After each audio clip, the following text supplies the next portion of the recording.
is burning, but we're still sitting in the glow. Phones charged, lights on, pretending we don't know. But the forest is silent, the river's running low, and the flame on our plates is the strongest fire we throw. Put out the fire, put out the fire. Echoes and rise, this is your hour. 7 boundaries broken, the earth pushed past the line. Climate, land, species, fresh water, chemicals, nutrients, oceans in decline. Not danger, disaster in real time. Put out the fire, ooh, put out the fire. Metaphorians rise, this is your power. And here in India, one truth stands the same. Milk is not just milk, dairy feeds the flame. Cows and methane, fields and forests turn to grain. Politics, culture, carbon, all wired to the same chain. Every cup of curd is heat in the air, every block of butter is a forest repair. It's not a small habit, it's a planetary affair. Put out the fire, put out the fire. Echoes and rise, this is our hour. Energy fixes half the hurt, Dr. Rao made that clear. But food fixes the other half, the half that's burning here. Change the plate, change the land, change the future's atmosphere. Put out the fire, put out the fire. Metaphorians unite, this is your choir. Every millet, every fruit, every sapseed, every bean is water on the wildfire of a world we've never seen. Every oil-free bite is a river turning clean. This is not perfection, it's direction. Not pressure, but protection. A week of choices can cool a generation. A company's courage can ignite a nation. Put out the fire, ooh, put out the fire. Echoes and rise, this is your hour. Metaphorians unite, Metaphorians ignite, sharing love in the metazone, light in the path to a cooler home. Put out the fire, ooh, put out the fire. Together we rise, together we inspire.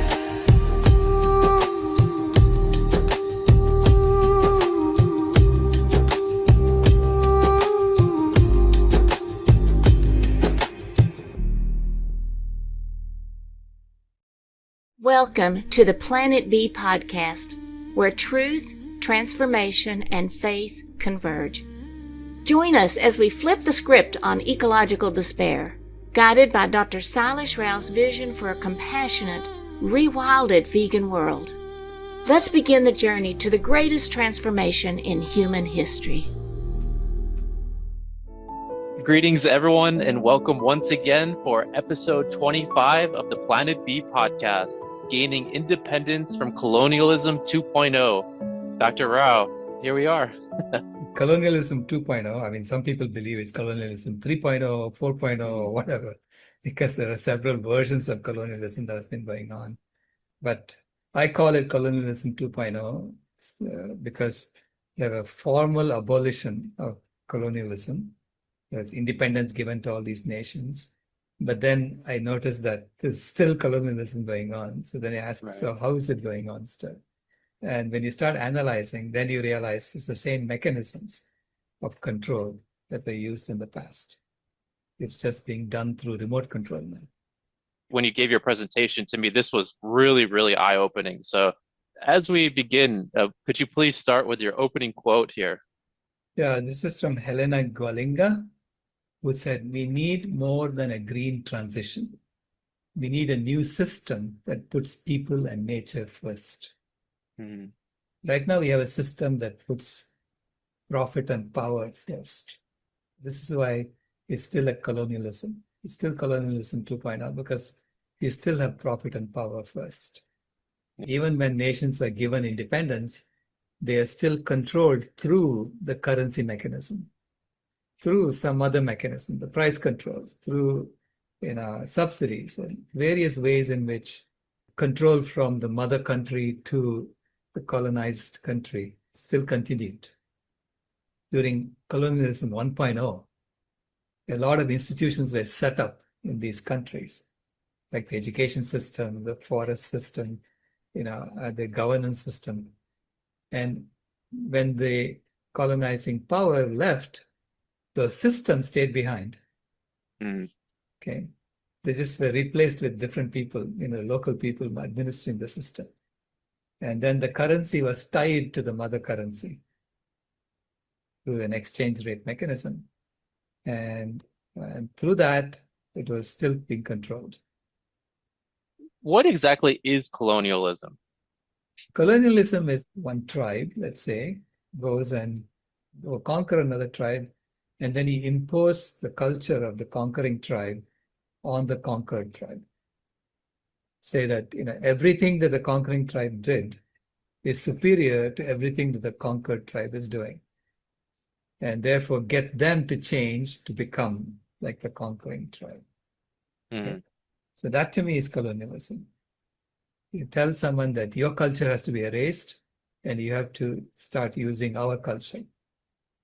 In this chapter, you take the reader through what happened during what you call colonialism 1.0. Could you just give a nice outline of that, please? So colonialism 1.0 in India happened initially through the English East India Company. So English East India Company was a private company from the UK that came and conquered India and basically owned a lot of India. Okay? And they were very brutal. There are stories about how they used to starve people and make them grow poppy because they were heavily into the opium business. They were basically dealing drugs in China and other places.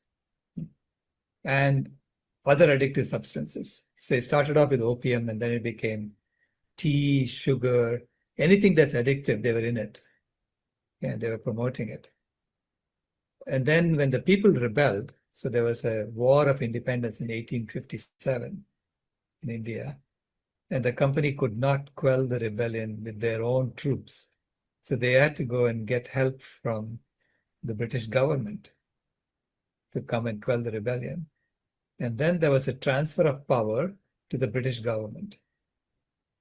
And when that happened, at least it was a transfer of accountability.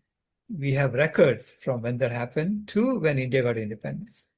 There are parliamentary records that you can now go and read to understand what happened.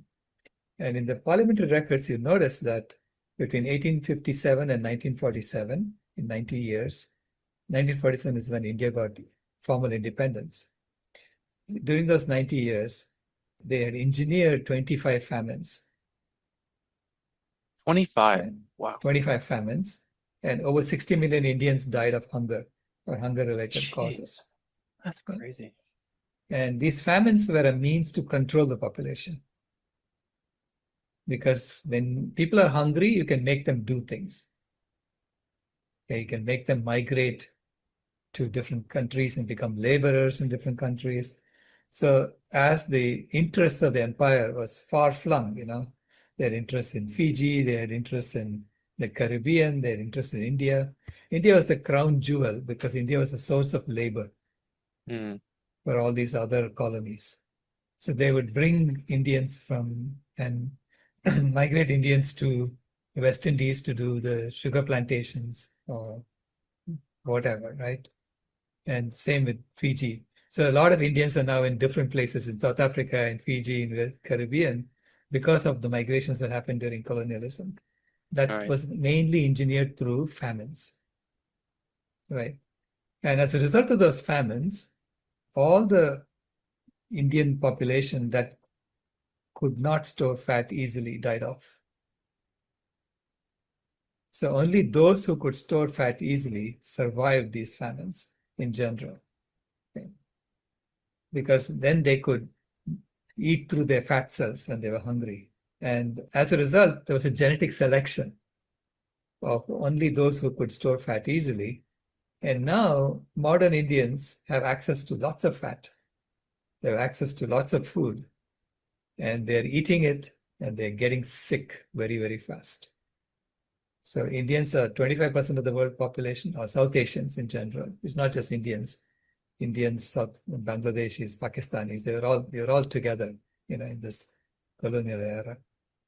And South Asians are 25% of the world population, but 60% of the heart disease patients. Wow. And Dr. Rao, in that earlier time, something you mentioned to me before too was that when the British came over, at that point in history, people of India, everyone had enough food. Everyone, Right. I believe you said, just got food for free. Yeah, literally no one paid for food because you could just go to your neighbor and eat. We always had this culture that a guest is like God and you have to feed him, right? It's beautiful. So you knew that if you didn't have food, someone else will have food. And there was plenty of food. I mean, I don't know, if you go to a tropical country, you'll see, fruit trees everywhere because the seeds are falling and the soil is so fertile that new trees are born. There's abundance. And when you have abundance and there's no hunger, it's very hard to control people. So how do you control people? Then basically what the government did was to tax people. And I think this is not the government. It originally started with the English East India Company. They would tax people in the same grain, right? So that you're forced to grow monocultures, huge fields of rice or huge fields of wheat, because they would tax you in that grain. And they would take the grain. So they had these district collectors in every district of India. And they built these trains that would go and collect the grains and take it to warehouses and store them. And basically it was used as a means of control for the population. Because when you have to grow the same grain, you become dependent on transactions, right, for your food. You cannot keep eating the same thing. Yeah. It's crazy. So now you state in this chapter that we're living in colonialism 2.0 today. Right. So what does that mean? So I calculated that, in India, so 60 million people died in 90 years through hunger. That's about 750,000 people per year on average. Today, worldwide, 9 million people die of hunger every year. Wow. Okay. 700 to 800 million people are going hungry at any given time. It's the same people who are going hungry most of the time, right? So they die off from hunger. Now, on the other side, people are overeating. They're being given all the wrong foods and they are made to overeat. They're basically induced to overeat so that they get sick. Okay. Because when they get sick, they take all the money out of their wallets and hand it to someone to overcome the disease. Right. The system is set up in a way that, giving money to people as salaries, and you're trying to take it back from them before they die. It's a game we are playing, right, with the money system. And so even those who are the colonizers, the colonizing population is being exploited in the system. Right. Right? Yeah.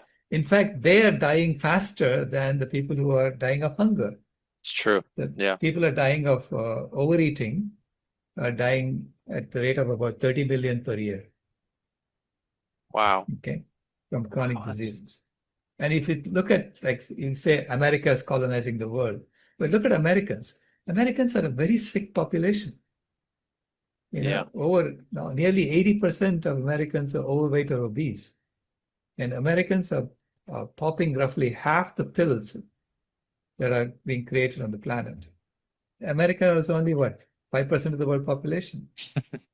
Okay. So the pharmaceutical companies are looking at it as a growth potential in the rest of the world. They're saying if we make everyone consume pills like Americans, we can increase our revenue by a factor of 10. Simultaneously, Americans are getting sicker and sicker year after year, and our healthcare premiums are going up and up. So we are all being exploited in the system. It has to be completely rethought, is what I'm saying. No one is to be blamed for this. Right. Everybody is suffering. Everybody is suffering in the system. What is the solution to colonialism 2.0? What I learned through this podcast is how we're stuck in this system. The volcano is ready to blow, like it is ready Right. to change. Where do Right. we begin on this process of evolution to planet B? The foundational step we need to take is to create hungerless communities that are designed for health from the outset. So don't lie to children in schools. We change the education system for that and give them healthy food, honestly healthy food, which is whole plant foods for free. All right. So create the environment that India used to have before colonialism. Exactly what Right. I was thinking. Yep. Yeah. If you create that environment, then people are able to think clearly. People know that, the government is not out to get them, that the government is on their side. So you really have to create a government of the people, by the people, for the people. Honestly, people are so cynical now. They expect everybody to con them. So true.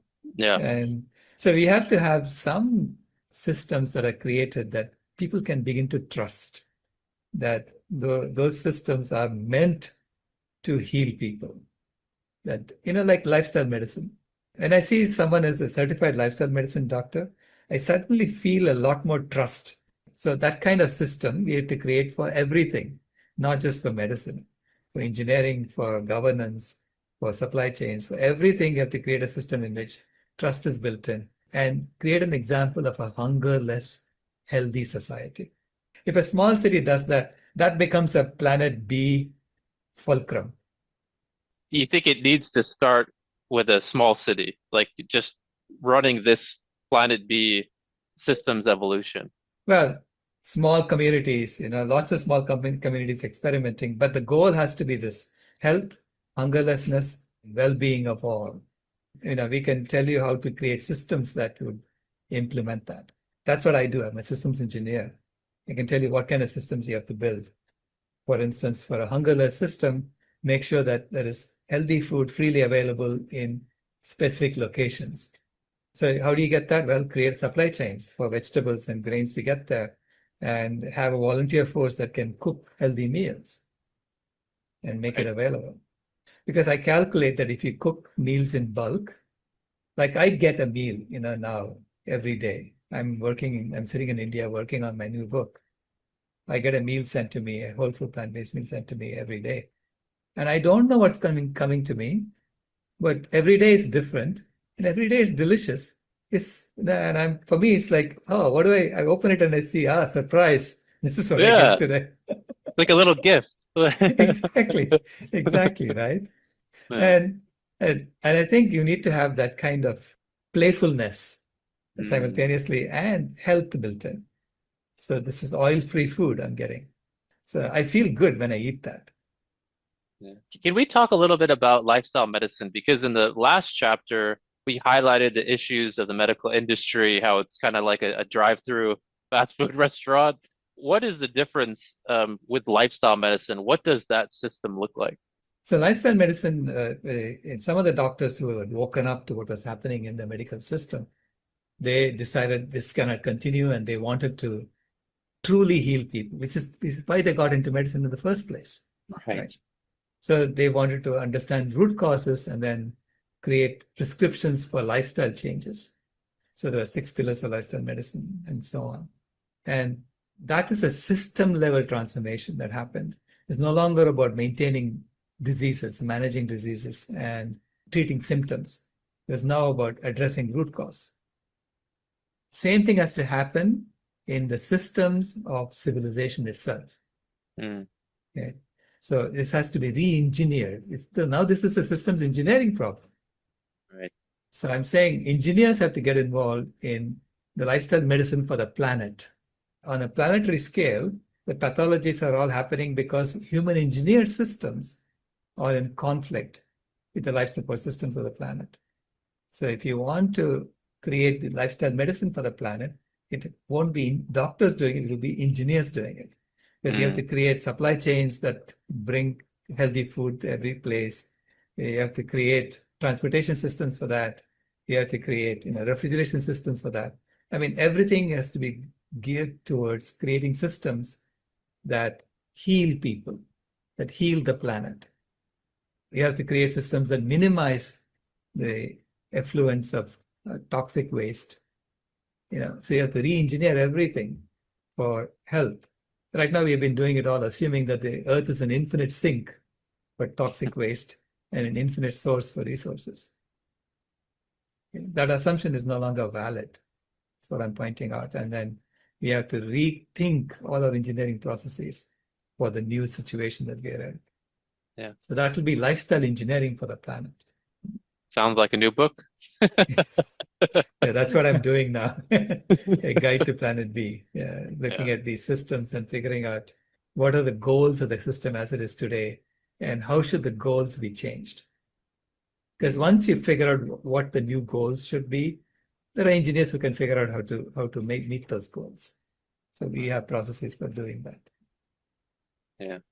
So it's an exciting time because these changes are happening. We're seeing it, and the solution is there. People are waking up to it. So holding Mother Nature's hand, and we're just along for the journey.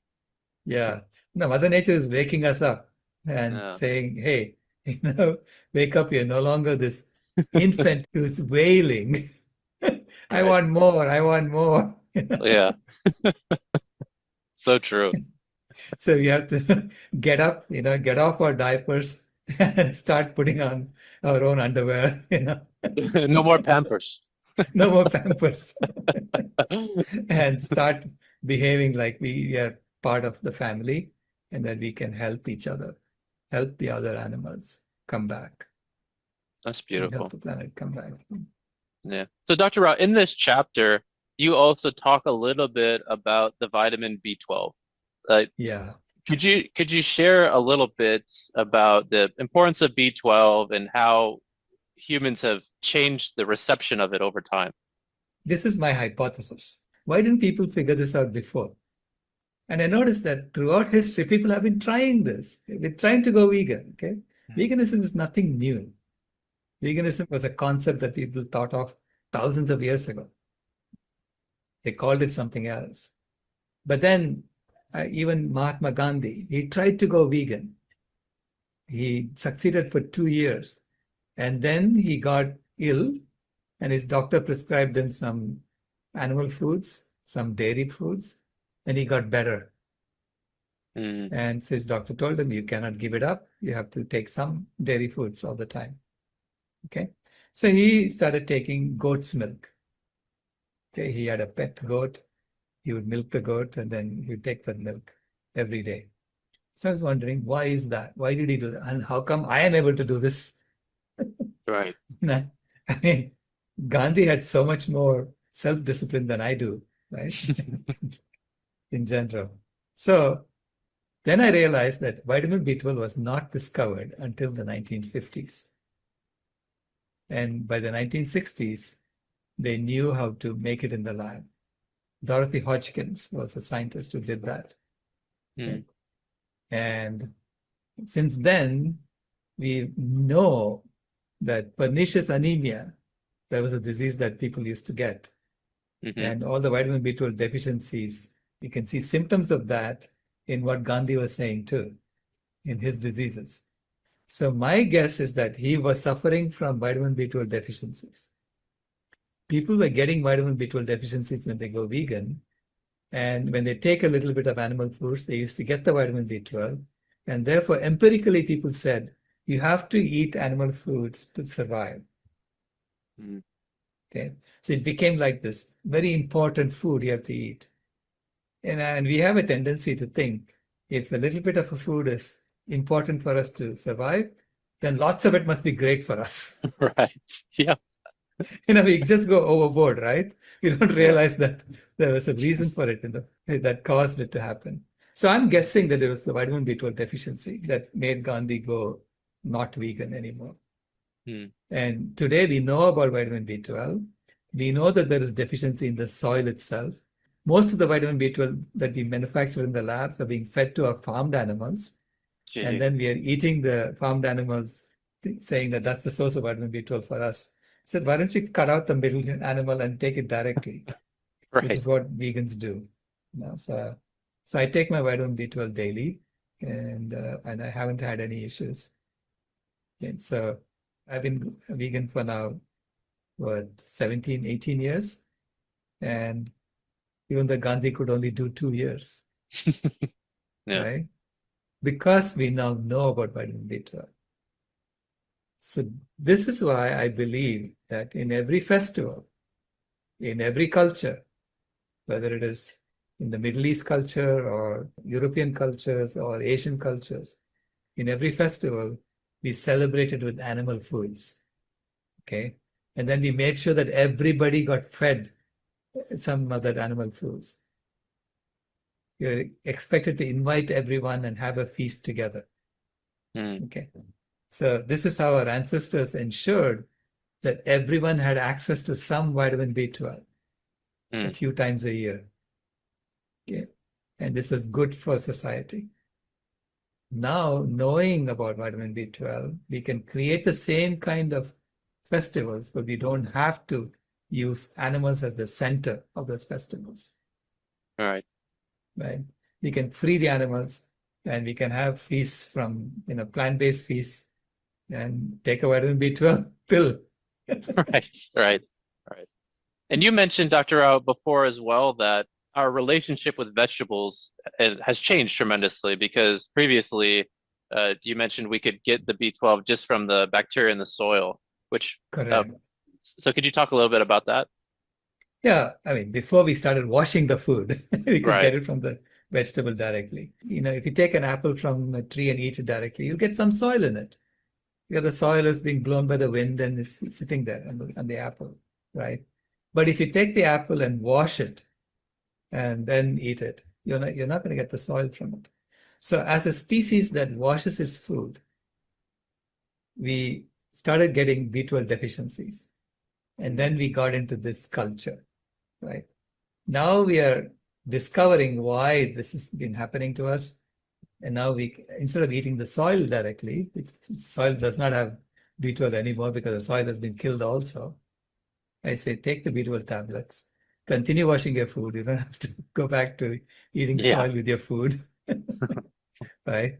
And let's sort this out, make the soil healthy again. And then if you want to go back to eating food without washing them, then that's up to the next generation to figure that out. Right. That's wonderful. So, Dr. Rao, as we wrap up episode 25, Gaining Independence from Colonialism 2.0, would you like to share a closing message with our audience? This is not a chapter about blaming anyone. It's about just understanding what has happened and how we were all victimized by these systems and how we can now free ourselves from these systems. So please look at it that way and come along for the journey. Wonderful. Awesome. Well, thank you so much, Dr. Rao. Thank you to our viewers today for joining us for episode 25. And we've got another great one coming up because episode 26 is the Oxford Union debate. And again, thank you for joining us, and we'll see you again soon. Bye. This has been a podcast from Planet B, where normal got redefined. If you haven't moved here yet, we thank you for visiting.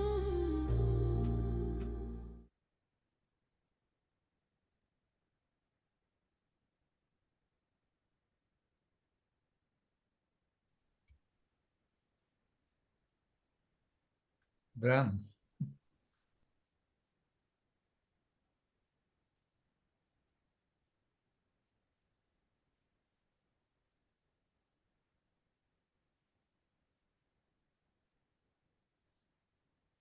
You have to unmute.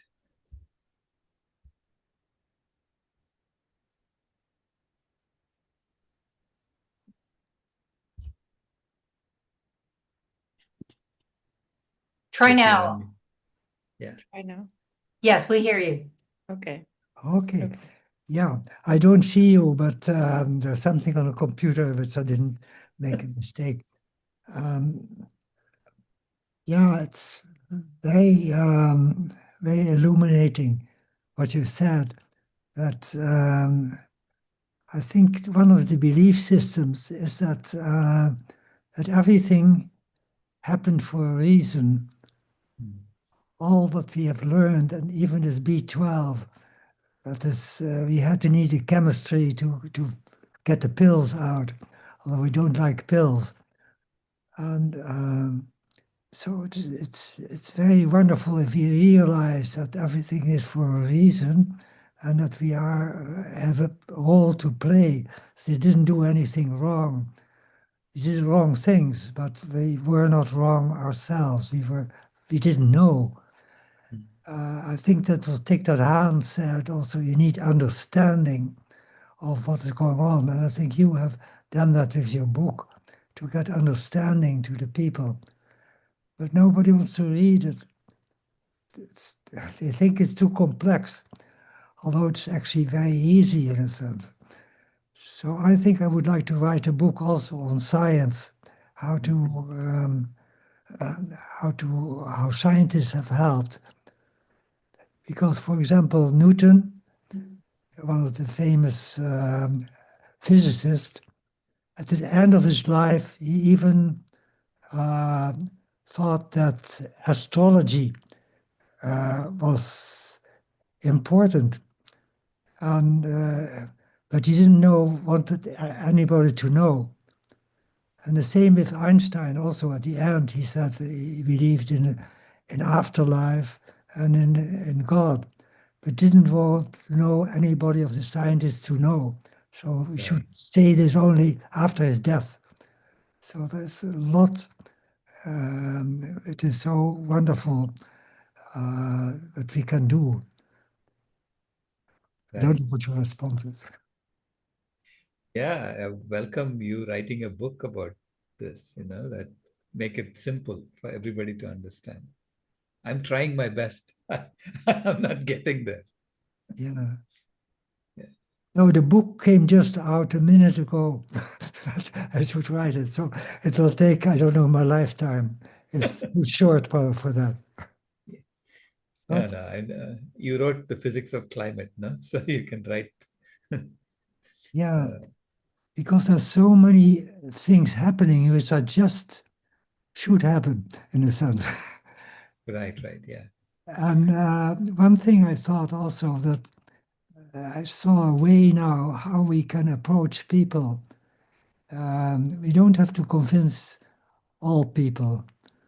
I think we have to convince the people who are the leaders, like Spade and McKibben and Jim Hansen, who are now very much opposed to it. But we should be able to convince them with your book, I think. If we force them to read it, I don't know. Yeah, the question is, how do you force them to read it? Yeah. So wonderful. Thank you very much. I think Bielek has a contribute also. No, I just remember when I was working with families, I mentioned that before, that if the resistance was such that we couldn't just directly meet what we felt needed to be shifted, then we would tell them to go exactly and go on like that, because that's sort of their best way as they thought it and saw it, and they didn't like that. So in rebellion to that assignment, they did exactly what we thought they needed to do to get their family in order. And it's sort of like, it worked. The basic resistance in people, I think, that resist. And so say, okay, go on and you can find out for yourself, Yeah. Now, maybe it is Mark Rutte, Dutchman, who influenced Trump, I think, just by praising him. I think you're a wonderful guy, you're a wonderful friend. And I think Trump sort of was helped them and got more in tune with not giving up Greenland to some extent. There Is was that small Mark things. Rutte for the NATO head? Yes, yeah. I Mhm. see. He praised him. I see. Yeah, yeah. He Yeah. praised him very much. He said, okay, you're my friend. Yeah, that's a good way to do it.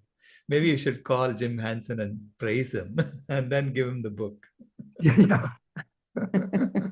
Hopefully, yeah. Thank you very Between the much. two of you, I know you'll make them read it. So thank you. Yeah, we have to put all our efforts to Good. I think you're a great team to make that happen. yeah, maybe we should say you shouldn't read it. There you go. Give them the book and say, don't read it. Yeah, yeah. Yes. Okay, good Let me know advice. if let me know when you get that done. Thank you. Yeah, you're You're welcome. welcome. Yeah.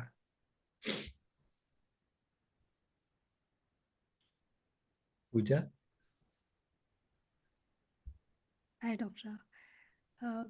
That was a very interesting observation that you made about Gandhiji, that maybe he was B12 deficient. I also always wondered why he couldn't survive being a vegan. Right. I have been a vegan for 12 years and I've actually not bothered about my nutrition much. I've not taken any supplements or alternatives. Now I think I should get my tests done and start taking Right. supplements. I am not in my optimal health, so yeah. And one more thing I wanted to talk about is I recently watched a documentary called Kakkus, which means toilet in the Tamil language. Mm. It was a very difficult documentary to watch, maybe as Mm. difficult as Earthlings.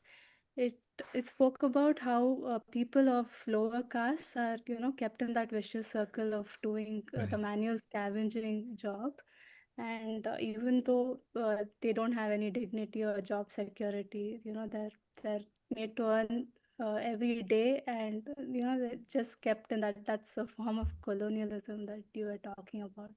So there is this problem of waste management as well, which is Mm. a wicked problem in India.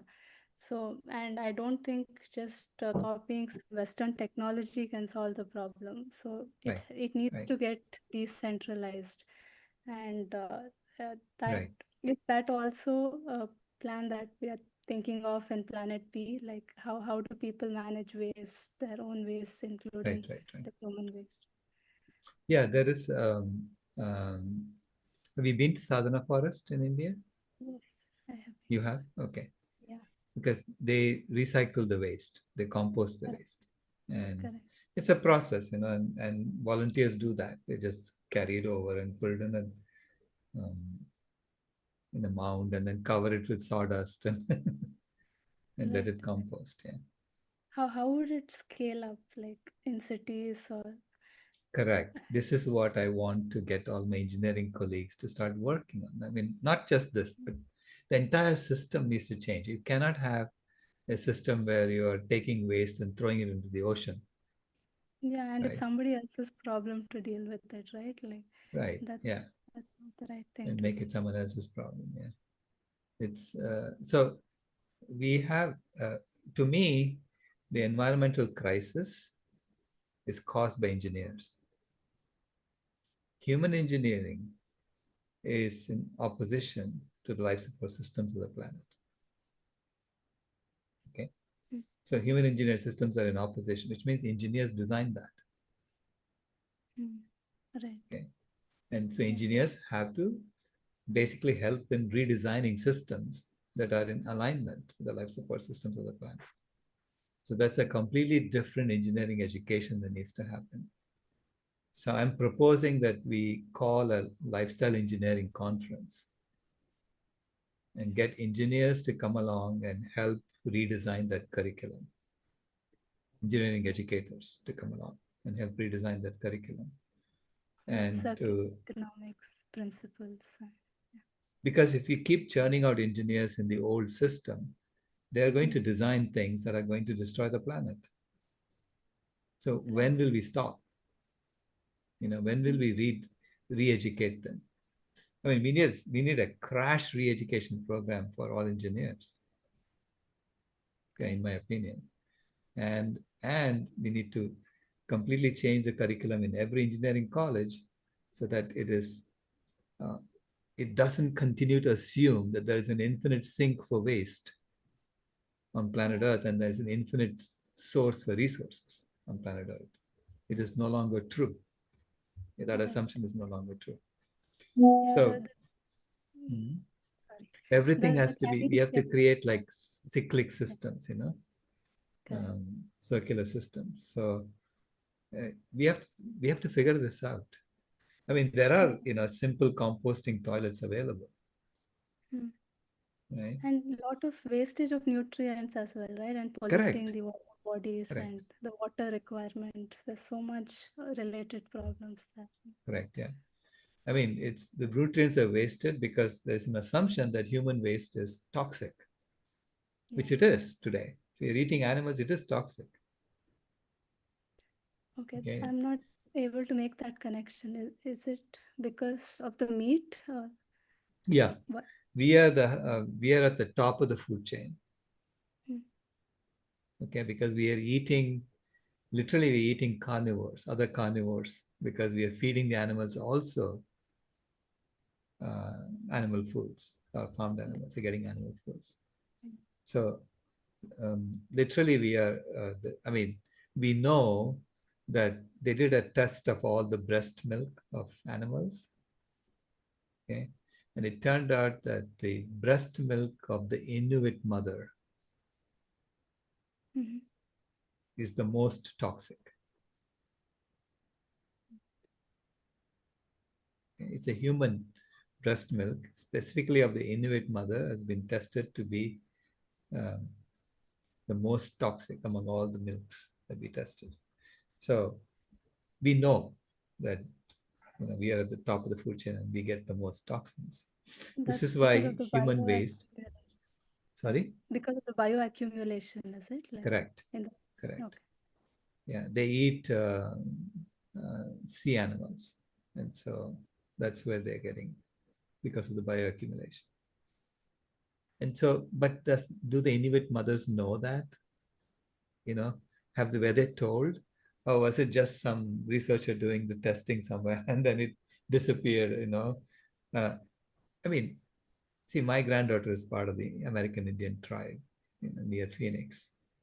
And their tribe, they were telling me that the CDC came to their tribe to test them for diabetes and all these things. They did a lot of research work with them, got their blood work done, etc., just to do research. And then they went and wrote papers about it. And nothing changed in the tribe. So they were saying, you did all this work, you tested us, but nothing changed for us. So what did you do with it? Correct. Right? So it's basically used as a test subject and not really done anything. They did Problem. nothing to remediate the problem. Correct. So now we have to remediate the problem, worldwide. And so I'm planning to convene a lifestyle engineering conference. I'm going to my alma mater, IIT Madras, and I'm going to be asking them to host it if they would like to host it. If not, I'm going to host it at Sadhana Forest or something like that. I'll find a venue to host it and invite engineers to come, engineering educators to come and discuss this openly. I mean, we are responsible for the planetary boundary transgressions. And we are the ones who can fix it because we are responsible for it. Right. Yeah. By the way, I'm going to be coming to Bangalore February 1st through 3rd. I'll be there. Wonderful. Yeah. I'm in Bangalore. Yeah. Okay. Yeah. So Sure. if you have time, maybe we can catch up. Sure, sure. We'll connect. Thank you. Thank you. Alison?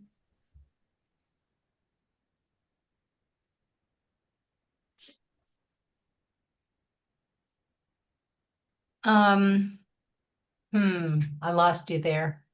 No, it's okay.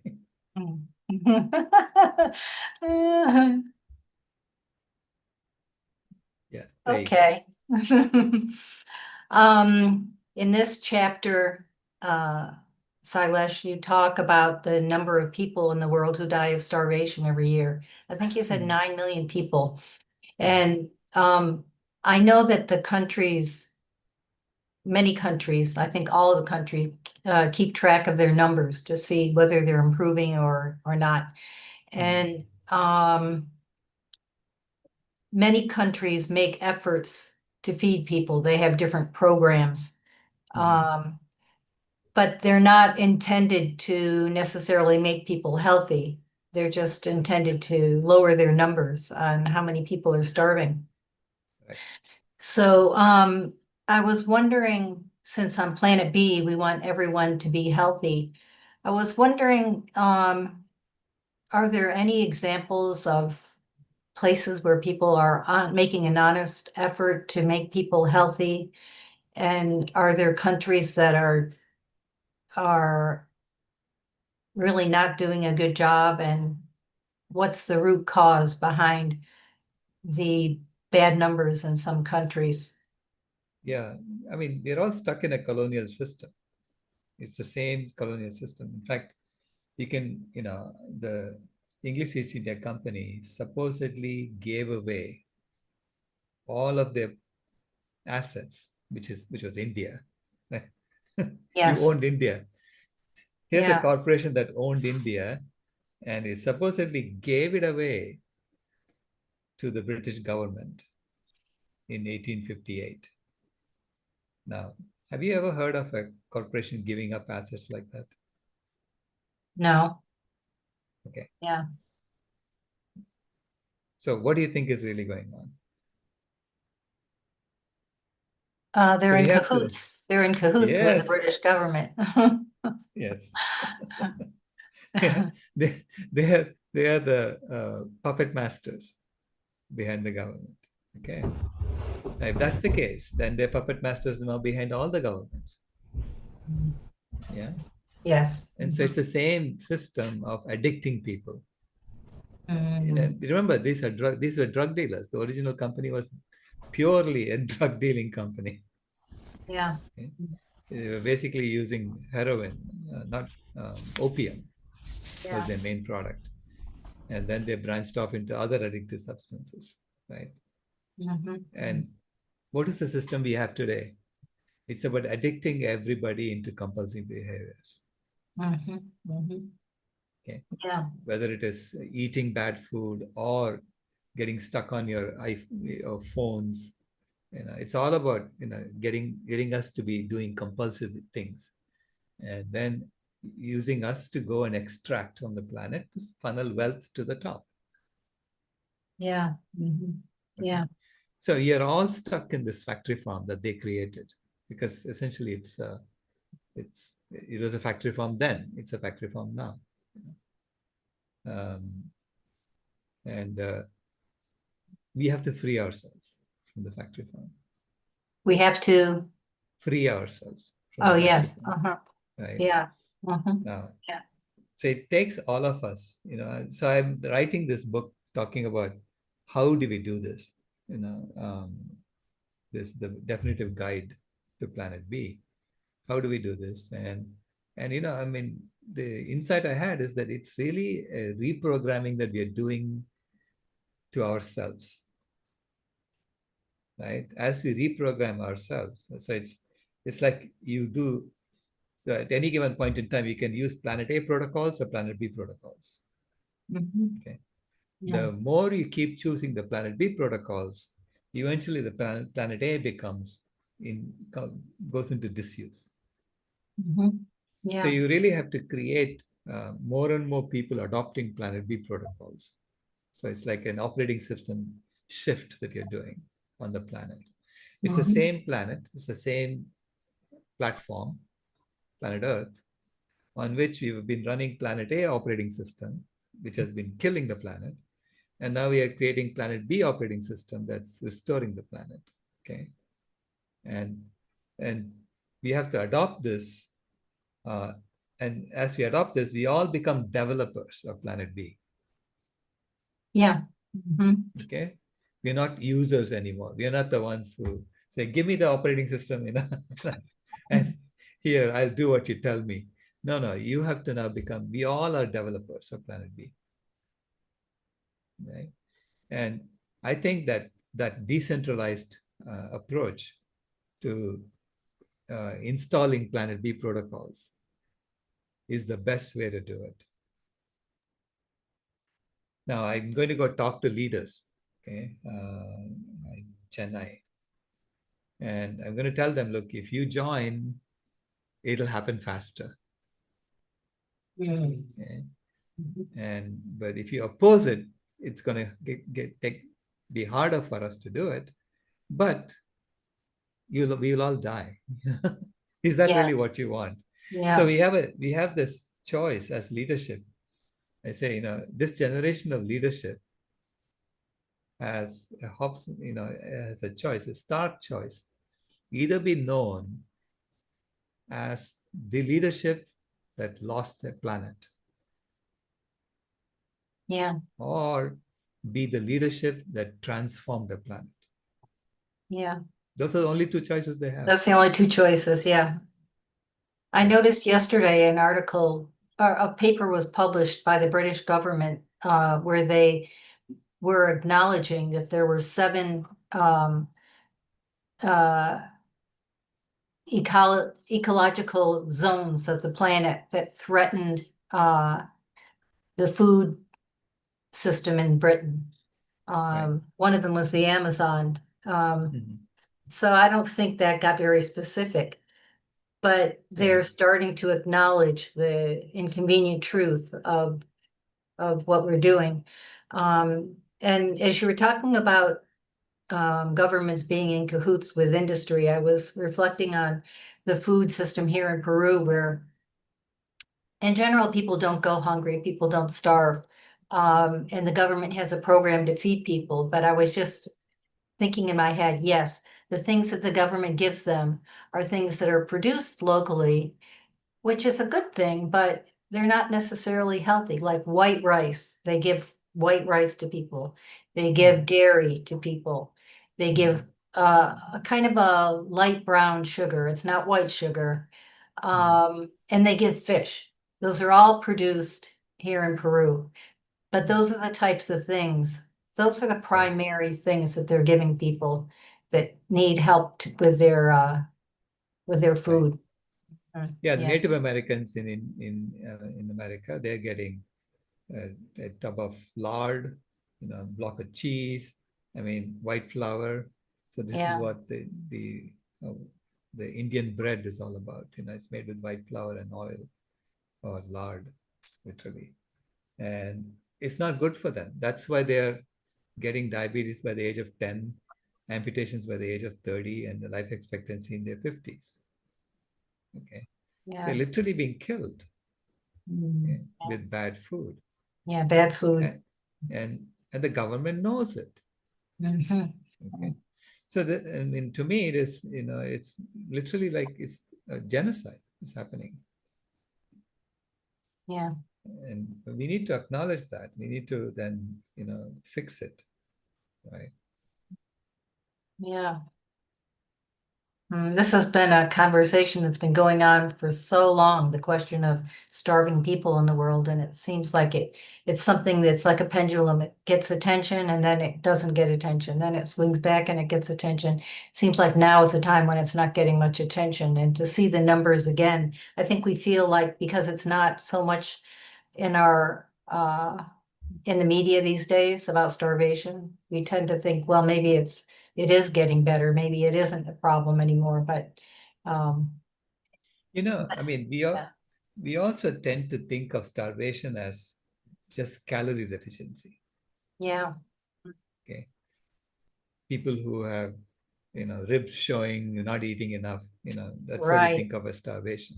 Mhm. But I see people who are eating the wrong foods and getting obese and overweight. That's also starvation Mm. because they're not getting the right nutrients. That's why their body is telling them to eat more and more and more. Mm. Okay, it's starving them of Interesting. vital nutrients, and Yeah. and it is endemic, right? Like Mm.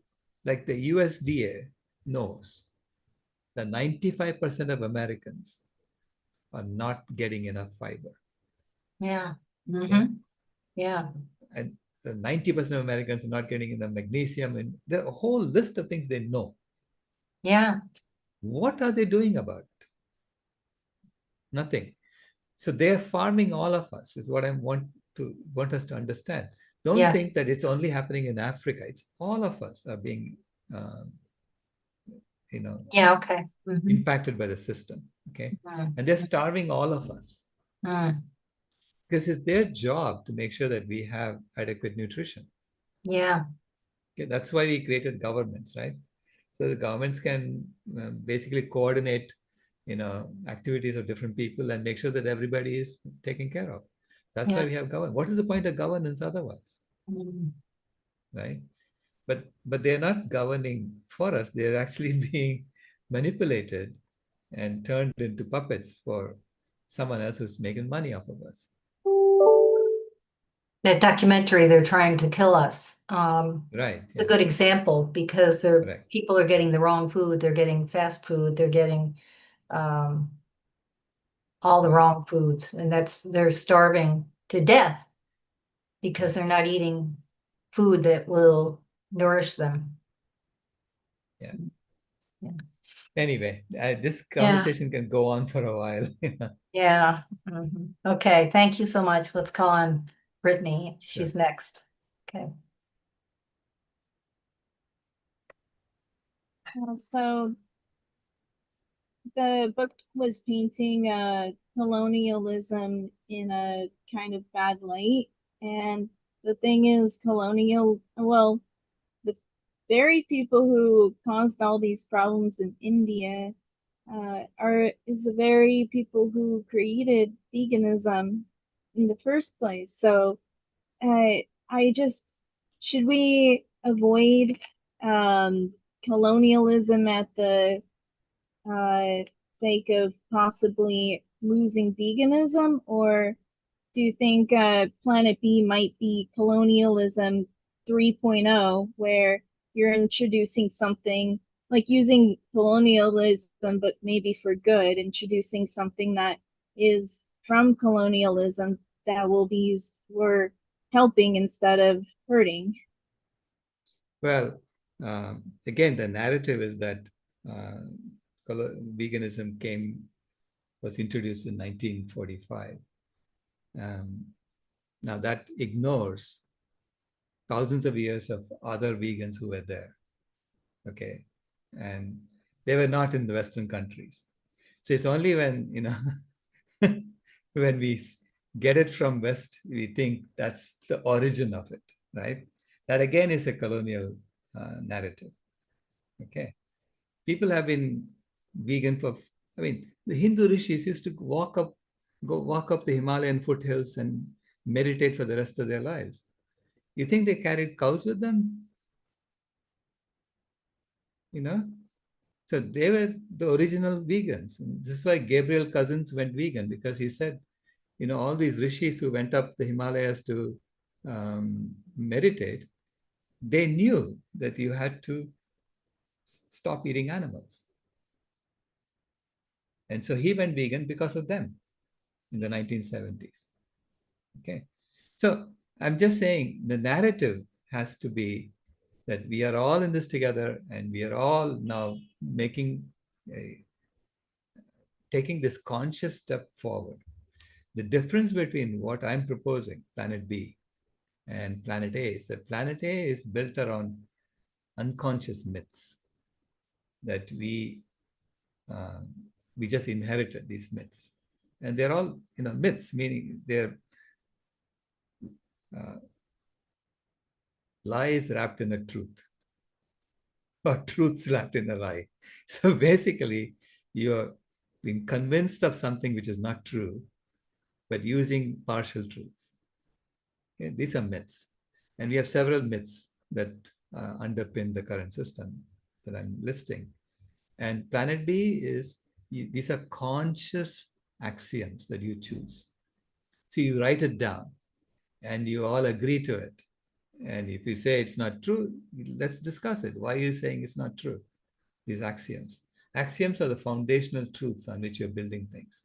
So I'm suggesting that we need to do a conscious design using things that we can all agree on. Okay? And when you write it down like that, every generation, anyone can say, well, that's no longer true. And then you can fix it, you can change it. Okay, because you know how you created the operating system of civilization. So I'm suggesting we need to do some conscious design of an operating system for human beings. Well, it kind of sounds like if we bring veganism in, it would take colonialism and kind of need to be, you know, undoing colonialism if it was already created by connecting what is being introduced to what's already there. So do you think that might be happening, the decolonization? I mean, colonialism just means that one set, a small subset of people say, everything I know, everything I do is superior to everything you're doing. And so therefore, you, you have to just adopt everything we do and kiss my boots to begin with, right? So that's what colonialism is. In fact, someone actually, anyway, I don't want to get distracted here, but it's all I'm saying is that no, we have to say the truth comes from all places, okay? And we have to put everything on the table and figure out what is the right thing to do right now, given the circumstances that we have. How do you solve problems? How do you solve this problem? And there'll be different opinions on it, and we'll figure this out, right? Some people will do one thing, some people will do other things. So I want a distributed system in which everyone has the freedom to choose what they want to do, but based on a few axioms that we all agree on. Okay. All right. Tammy, you had your hand up or no?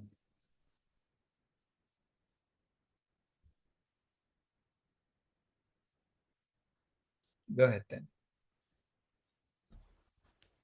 Thanks, Sailesh. Thank you, everyone, for being here. Yeah, it's, the other thing that we don't talk very much about is to eat as close to the earth as we can. I mean, we do talk about it, of course we do, but it's just so important to just eat as close to the earth as we can so that we know what we're eating. And that, as we're changing to this non-colonial system where we actually believe we have to get most of our stuff at a store, because that's part of colonialism as well.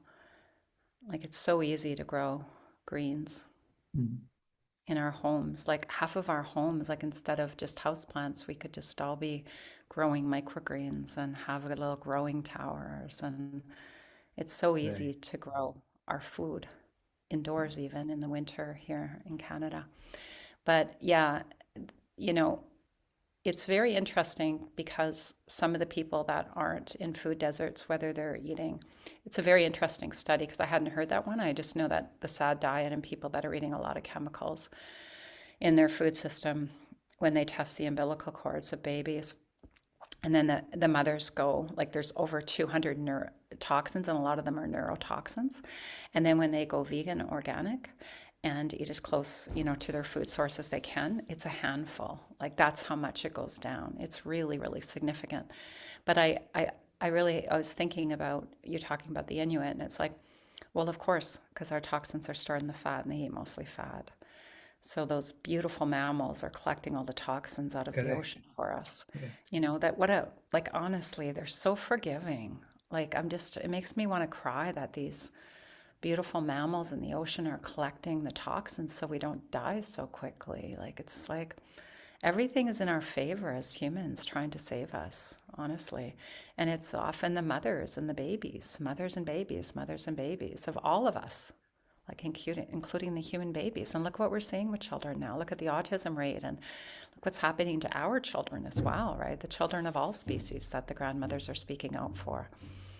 They're being fed all these neurotoxins through the umbilical cord, like before they're even born. So, yeah, to help, it's interesting because I know that I interviewed Honey, I'm trying to remember her last name, who started Mums Against Monsanto years and years ago. And when I was in actually Gabriel Cousins' program, or maybe just right after, and that's another way to speak to people if they're not that concerned about the animals, is the studies around the neurotoxins being and toxins, but neurotoxins going to the babies before birth, and that is the reason why.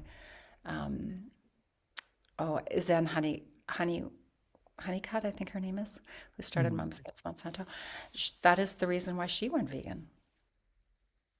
I mean, so whatever it takes, whatever it takes for us to all talk about these babies of all species, including ours. And I just don't want to leave ours out because they're our babies, right? We want them to be born well so they can usher in this new world. They need to be well. They need to have brain sovereignty.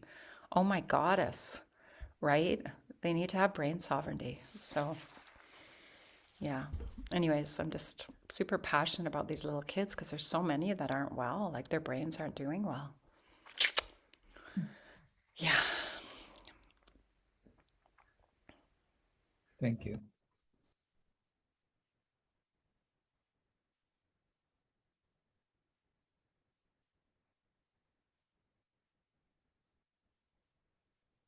The questions in the chat that I need to address?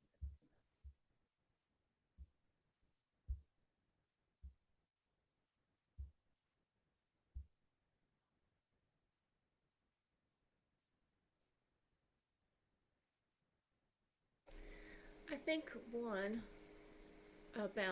from Michael. Lifestyle engineering sounds more like a personal development thing, much less having to do with diet. The name of lifestyle medicine, although the American College of Lifestyle Medicine makes diet a large part of its education, I would naturally infer has diet as one of its numerous parts of the education. So I think a great amount of consideration should go into naming of the engineering school organization. Yeah.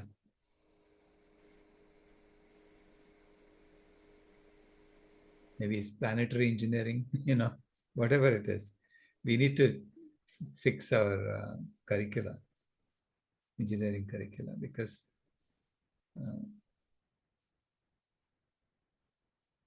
they're all being designed in, right? And these things are being designed in. We have come up with 350,000 different chemicals that the Earth had never seen before. And a lot of them are toxic. And we need to go back to the drawing board and see, for the same functions, can we not do the same thing without introducing toxins into the environment?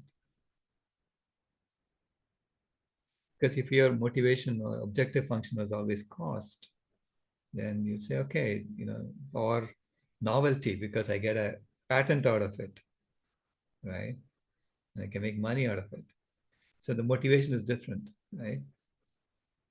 I mean, we know how it happened with leaded gasoline. To avoid NOx in engines, they could have added alcohol instead of lead, triethyl lead or whatever they were adding. But they decided to add lead instead of alcohol because they had a patent on it. And they could make money for every gallon of gasoline you bought. And that's how we've basically coated the whole world with lead. Okay, or tetraethyl lead, I think it was. Anyway, coated the whole world with lead, and a lot of people died because of that. A lot of people had, brain injuries because of that. Okay? Because the objective function was not about the well-being of human beings. It was about making money for a few people. So systems are designed based on objective functions, based on constraint sets, right? And feedback loops. What kind of feedback loops you create within those constraint sets? So how do you constrain the solution? So you have to stay under the light, and make sure that everybody, all solutions have to come within the light of profit, or you're given the freedom to choose how, where you look for solutions. So anyway, there are, we understand how to do system design. I'm not, this is not something new, I'm telling you. Okay? So I'm just analyzing it from the lens of system design and say, this is why it is the way it is. And that's my job, that's my specialty, right? So I can analyze systems, figure out why they behave the way they do, and then tell you how to design systems that meet your objective functions. You really want world peace? I can show you how to do it. It's not that hard, but it's a different system. It's a different operating protocol. And I claim that world peace and planetary health go hand in hand. You cannot optimize for one, ignoring the other. Okay.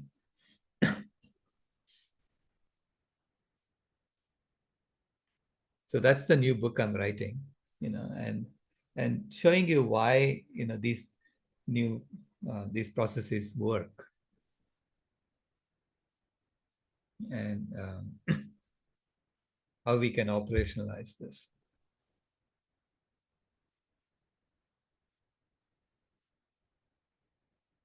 Well, Michael had a question about when these interviews are recorded.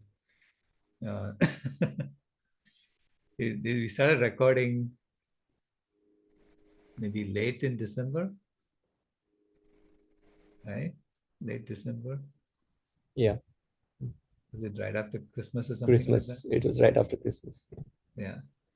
But then we were recording like 2 or 3 chapters at a time, per day, so that we had so we finished all our recordings last week.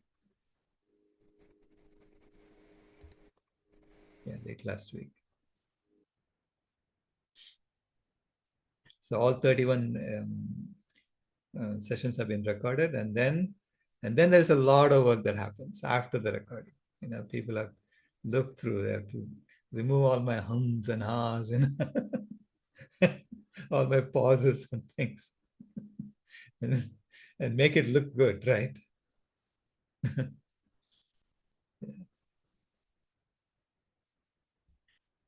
Ken?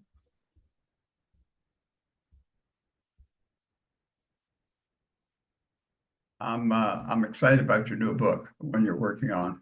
And this one also. I'm not putting that down, but I wondered, do you suppose that it seems like a huge idea, but do you suppose you could take 2 or 3 of your most catalytic systems and take them down 12 levels of detail or something like that, so that there was something that technical people could begin to be challenged to work on. I'm very thinking about issuing a challenge, not a conceptual challenge, but an actual structural challenge with 2 or 3 of the most catalytic ones. Yeah, and the maybe main one is, that's too much work. I don't know, but right. The thought just occurred to me what the power that would be at this point. Right. Yeah. I mean, one would be, create a hungerless city. Okay. Hungerless city meaning everyone has access to healthy food. So I consider obesity to be hunger. So, right? So everyone has to be healthy. Right? it's hunger there. And then take that down, a dozen levels of detail. Right.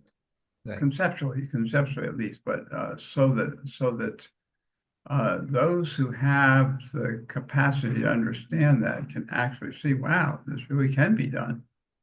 Right. Because it's one thing to say it can be done at an idealistic level. It's another thing to say, oh my gosh, I can see that happening. Right. Yeah. Mhm. I mean, you don't need that much. Basically, you're creating like a community kitchen network within a city, and then probably even having like a big pressure cooker built into the community kitchen. There's a huge, you can build big pressure cookers, where you can cook enough for a few thousand people at a time in a couple of hours, right? So, I mean, I've seen these things, like you take vegetables and you just chop the ends off and stick them in there, and then he chops everything up and puts it in there, and it creates this khichdi, right? So khichdi making machines. And you've got warehousing and the transport. This is what I'm at to 12 levels. And then you've got the crop production. Right. And then you've got the procurement, technology to improve the crop production and So you begin to get an idea that the complexity that implies is in fact doable. And not only that, but it's a huge amount. And when you begin to work those levels down, I don't know if levels is the right word, but you begin to work those levels down, it's a huge amount of employment. There's a huge amount of new creativity opportunity.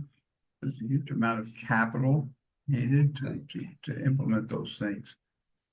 The things that can attract people to the opportunity. It's the biggest opportunity in the history of the earth. The transformation is a huge opportunity. In fact, there is the capacity for like the supply chains is already there, meaning a lot of the crates are coming in, they're half empty. You say you can fill them with the leftover organic vegetables that Walmart did not take. Why? Because they're the wrong shape. They don't look so good. Get them for free because they're sitting in a mountain there. Ugly foods. The ugly ones, right? Put them in this, and then you bring it to the port, and in fact, a lot of the shippers say that the owners of the crates will allow you to do it for free because it's empty anyway. Half of it is empty anyway.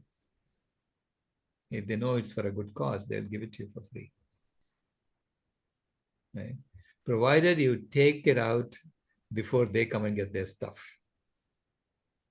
So you have to have the logistics right. Because they don't want to be delayed in their thing. Yeah, I mean, it's just a couple of engineers together can figure this out and put it together. Anyway, I was just having a thought of something that really catalyzed the attention of the engineers. Might be too technical for the average reader. I would love it, but but anyway, just a thought. Yeah, in fact, Jamin is one. I mean, that's a good case study I could put in my book, because Jamin is working on something like that. He wants to do a hungerless city.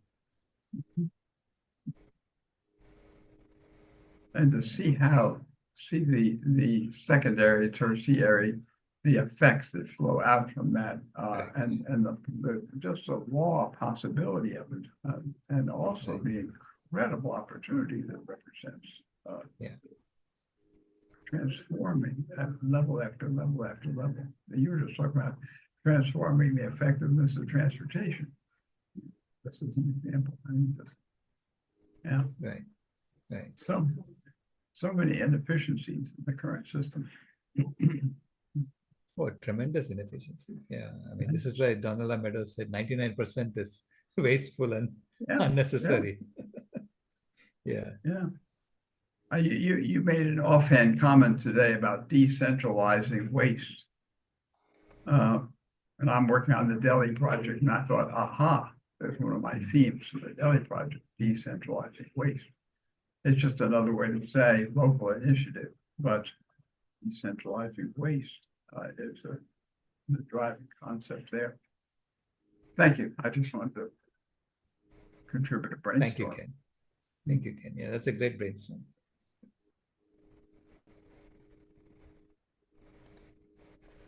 Hi, Dr. Rao.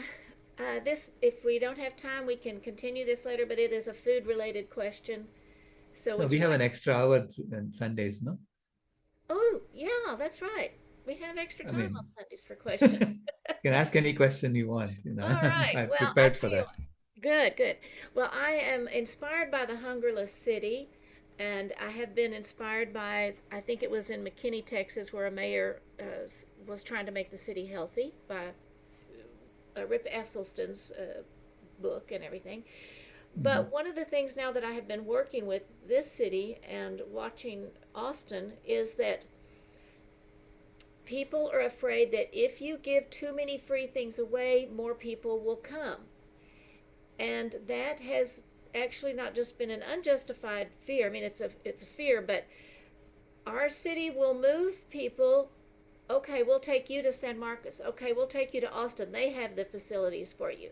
And people, if we were to somehow get our barbecue capital to have free vegetables and free meals, then Austin people would come in, because if people hear, oh, where's the free food? Where's the shelter? Now, that's not a bad thing to have if they can cover it. But I'm wondering how to solve that. And it just occurred to me maybe to have some backup cities where you have these little triangle here. Okay, we're going to all try this. I don't know. Yeah. I'm just wondering if you've thought about that aspect of, oh my gosh, if we feed them, they'll come. Right. I mean, we could say, this is an experiment we are doing, and therefore, you're going to be getting something on your phone that you need to show, something like that, to be part of the program, something like that. So it's just because we are trying it out, so that it's not something that everybody can come and say, I want to be part of it. I want to be part of it. No, it's an experiment, a minimum viable experiment that you're doing in a given area. I see. Right? So it could be an Ahimsa coin. You're an Ahimsa coin member, so you start getting that. Mm-hmm. Okay, that helps limit it, I think, if we say it's an experiment, and then maybe some other people will line up to do an experiment too. Yeah, we want to do the experiment too, right? So basically, you have to start minimum viable experiments on larger scale in Planet B. So that's what I'm proposing. So this way that you're trying to make the experiment, and sort out all the issues that happen there, so that everyone feels like, I want to be there. Right. See, we have Margaret with Where We Thrive delivering boxes, 75, and toward the end, if people don't come, then we have boxes left. So we're thinking, okay, who needs it? And I've just driven down the street with my the trunk up in the van and just giving it away. Now we have somebody else thinking of getting 50 boxes, but she said that's too many. She doesn't want to have leftover boxes. Nobody wants to have the leftovers, because especially with produce, it spoils. So we really do want to think it through and have some engineering solutions, some logistics figured out, so that it is a model that people want to come to, and not have boxes rained on while they're waiting for people to come get or whatever. Okay. Yeah. Thank you. Thank you.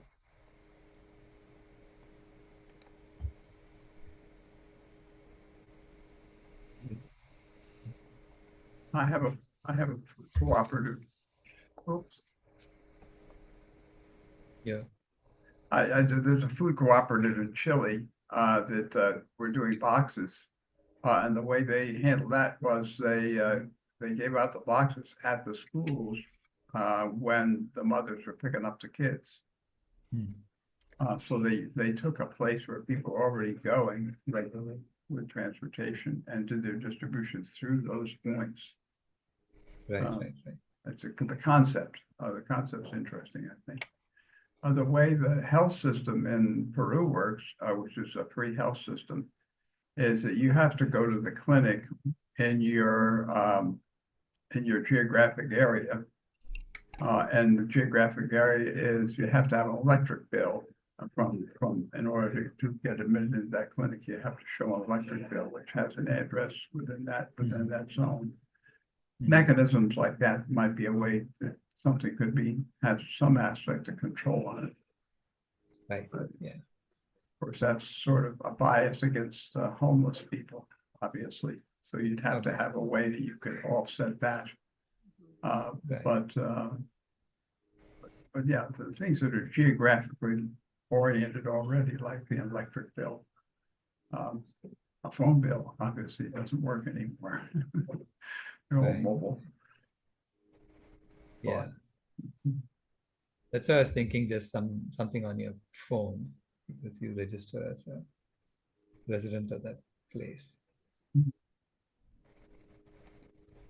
Yeah. I mean, this, the details can be worked out, but we have to begin that experiment. It's about time. Yeah.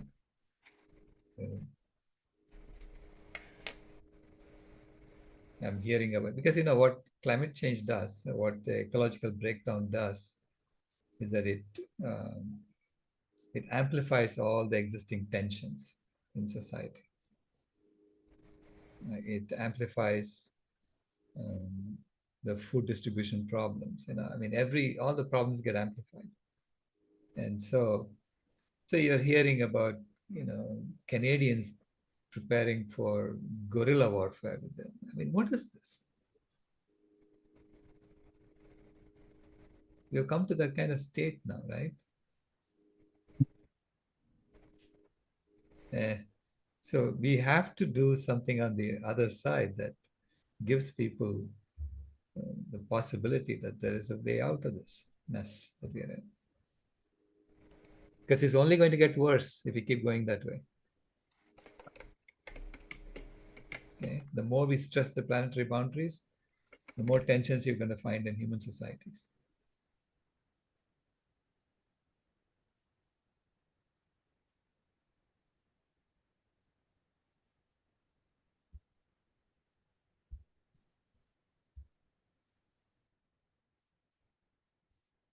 Brittany? I want to go back to the colonialism Okay. talks. I'm always about that. So you were saying that the veganism started way before it was even in the UK. Yes. I would say yes. I would just say that the word vegan, the idea of veganism, I would say started in the UK, but in terms of not eating animal products, that started well over 1,000 years ago, probably around China and Japan. At least that's the earliest I've seen it. I know like tens of thousands of years is, like, I think Jainism or something in India, but there was a lot of dairy even back then. I know not your in the videos beginning. were, huh? No, not in the Yeah. beginning. There wasn't. It was all introduced later, right? Saying, Well, you that's what have I to was eat trying to animals. say. It was more like 2 to 5,000 years ago. It was like the Land of Hempstead documentary. So like before that.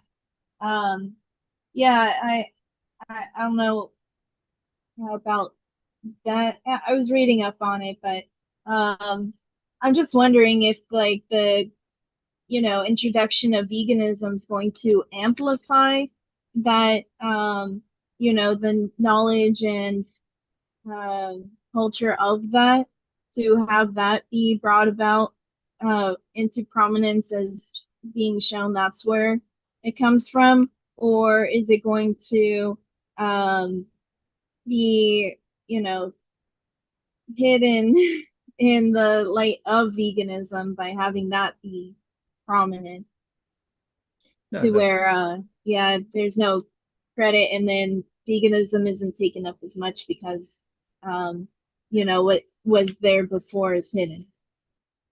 yeah, look, I mean, when you do literature search or whatever, you're looking at English literature, okay? There's plenty of other literature around that is not even looked at. So we assume that the world is just English. Yeah. And we are saying that that's where all knowledge is sitting, and that's where we are searching. And it's a very colonial view of things. Okay.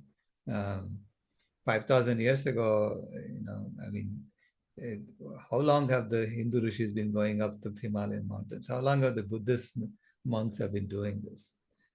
How long have the Jains have been doing this? I mean, Jainism is an outgrowth of this, right? I mean, foundation of Jainism is non-harming other beings. That's veganism 101. That's what they were doing right from the outset. And anyway, we see through the lens of English literature, you're going to get this as the way, okay? Because it's all been some of the things have been translated, it's been mistranslated. There's a whole bunch of mess going on there, right?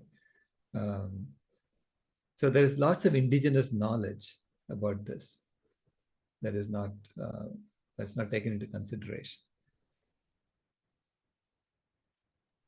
Yeah, I'm wondering if it's going to be brought forth and highlighted Correct. and shown once veganism is there, because a lot of veganism happened in the past that has Correct. been covered up by carnism, or is it going to be still hidden No. with Yeah, we need to bring indigenous knowledge systems back online and figure out a way to integrate the two. And I think AI will do that, over time. well, will veganism do it? Veganism is going to allow us to do it because it's going to switch the whole system around from colonialism. So yeah, but isn't okay. I mean, to me, colonialism, carnism, speciesism, racism, they're all in this together. It's just one ism. Yeah, but isn't the veganism colonialism of that idea that comes from the UK? Yeah, it's I'm an still confused appropriation on of the that. idea. It's an appropriation of the idea, and then saying it all started in 1945. It didn't. It started way before that. In your world, it started in 1945. I agree with that. Yeah, so how do we get away from the idea of colonialism with veganism? You don't have to, no? Vegan is a definition, and everyone then finally acknowledges, okay, the English came along, West came along in 1945, but they were doing it 5,000 years ago. They were doing it 3,000, whatever it is, and it's fine. We just acknowledge things as they are.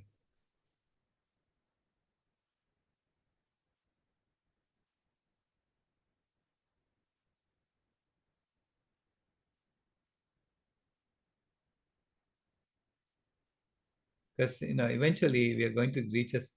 I mean, I'm proposing it's an open source system, meaning you don't go around saying I own it, I invented it. No, it just came through you.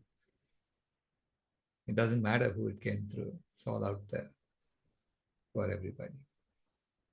Well, there's some philosophies that are kind of like past, as you said, Jainism, and there was also fruitarianism that was developed before veganism. Well, the word. It's just back in, and when I look in the history of it, what we think about for these, they're not quite vegan, like, but fruitarianism was kind of vegetarian. So I heard the Jainism too. So it's kind of hard to figure out which we're going to be tapping into that originally was there. No, you see, even Jain Munis, there are a lot of Jain Munis who were vegan, but they didn't go around saying I'm vegan, right? And ITAL has been going on for hundreds of years, right, in the Caribbean. I mean, we don't even acknowledge them. They've been doing it, right? And so similarly, there are lots, there are a lot of indigenous tribes in India who have been vegan from the outset. That's what they eat. Okay? And they live in harmony with nature. And there are tribes in the Nilgiri hills like that I know of.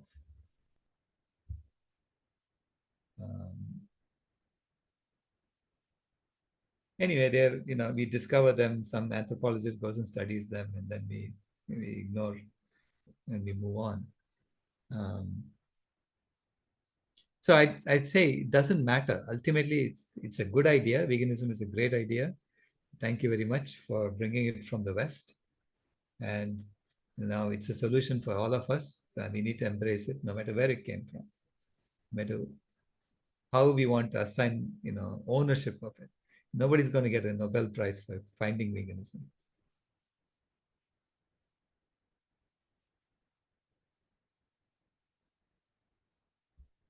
Go ahead, Rebecca. Thank you. Back to food. From colonialism to food. One of the things that concerns me is the fact that people may love the idea of having free food. Yay, that's such a good idea. It feels good. But we're going to add some meat in here. We're a barbecue town, or we're a this, or we're a that. And so I feel like the only thing I can think of is that we're going to have a really strong start with some vegans, at each location to help them understand that part. And then I think, well, what about the World Food Program? All the programs that are already going, some of them do focus, I think, mostly on grains and, grains anyway. Yeah. But and legumes. But anyway, what are your thoughts on how, or do we even worry about that? We just do our next step and, if you right. talk about no, that. I mean, whichever city does it has to have a campaign as to why they're doing it. They have to make it known as to. Okay. Yeah.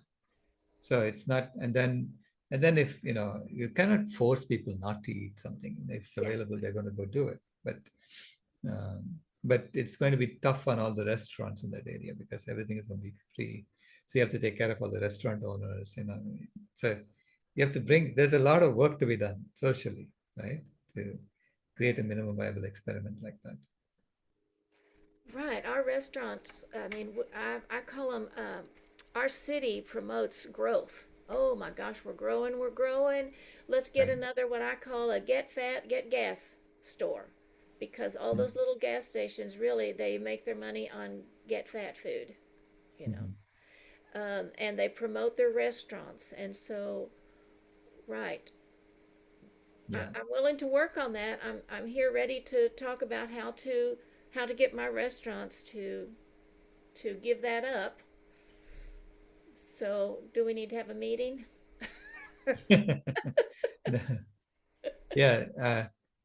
Jamin has been saying, he wants to create this engineering project for hungerless cities. Yes. And so he's been working on a paper for it. So I'm waiting for him to tell me, I'm done with the paper. I want to show it to you.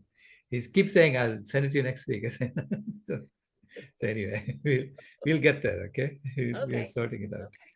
Okay. Well, I suppose on my small town, barbecue town, we won't choose this town, but it gives me the questions to ask. Yeah. So, okay. I'm Yeah. really think this is a fantastic idea. So thank you. Yeah. We need to begin somewhere, and we need to make 10 to 20 minimum viable experiments like that going on simultaneously, so that people's attention are focused on the experiments, not on the war that's going on, war that is being fomented right now. We want to create like a positive thing that we are trying to do to solve the problem. Okay. Yeah, we need that. Yeah. And Okay. Thank you. yeah.